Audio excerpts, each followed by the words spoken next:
നിങ്ങൾ പ്രണയിക്കുന്ന സമയത്ത് കാണിക്കാത്ത ധൈര്യമാണ് വല്ലവരും വേറെ ആരെങ്കിലും കല്യാണം കഴിച്ചു കഴിഞ്ഞു 10-15 വർഷമൊക്കെ കഴിഞ്ഞിട്ട് ഇപ്പം നിങ്ങൾ അവരെ കാണുമ്പോൾ അല്ലെ പഴയ പ്രണയിനിയോ അല്ലെ നിങ്ങളെ പ്രണയിച്ച ആളിനെ കാണുമ്പോൾ കാണിക്കുന്നത് അല്ലേ? ശ്രദ്ധിച്ചു നോക്കിയേ, ഒരുപാട് പേര് വർഷങ്ങൾക്ക് ശേഷം പ്രണയിക്കുന്ന ആളിനെ കാണുന്ന സമയത്ത് പറയുന്നൊരു കാര്യമുണ്ട്, എനിക്ക് അന്നത്തെ അത് മതിയായിരുന്നു, ഇതൊരുപാട് ടെൻസ്ഡ് ആയിരുന്നു, ഇതൊരു എൻഫോഴ്സ്മെന്റ് ആയിപ്പോയിരുന്നു. ഒരുപാട് പേര് അത് ഒരു സാഹചര്യം കൊണ്ട് ചിലപ്പോൾ പേരൻസ് ആവാൻ, സാമ്പത്തികമാവാൻ, ജോലിയാവാം, ഇതുകൊണ്ടൊക്കെ എൻഫോഴ്സ്ഡ് ആയിട്ട് വേറെ ആളിനെ തെരഞ്ഞെടുത്ത് ജീവിതം നയിക്കുന്ന ആൾക്കാർക്ക് പിന്നൊരു കാലഘട്ടത്തിൽ ഇവരൊക്കെ കണ്ടുമുട്ടുന്ന സമയത്തായിരിക്കും നിങ്ങൾക്ക് ഇങ്ങനെയുള്ള ഒരു ജീവിതം അല്ലായിരുന്നു വേണ്ട, പഴയ പ്രണയിനിയെ തന്നെ അല്ലെങ്കിൽ ആ പ്രണയിക്കുന്ന ആളിനെ തന്നെ കൂടെയുള്ള ജീവിതമായിരുന്നു, അല്ലെങ്കിൽ അവരെ തന്നെ കല്യാണം കഴിച്ചുള്ള ജീവിതമായിരുന്നു വേണ്ടതെന്ന് തോന്നുന്നത്.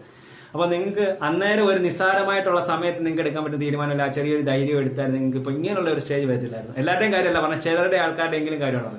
അപ്പം ഇന്ന് എടുക്കേണ്ട തീരുമാനമാണ് 15 വർഷം കഴിഞ്ഞിട്ട് നിങ്ങൾക്ക് അങ്ങനെ നിൽക്കണോ അതോ ഈ നല്ല രീതിയിൽ നിൽക്കണോ എന്നുള്ള കാര്യം നിൽക്കുന്നത്. അപ്പം നിങ്ങൾ തീരുമാനിക്കേണ്ടത് ഇന്ന് തീരുമാനിക്കണം, നാളത്തേക്ക് മാറ്റി വയ്ക്കും.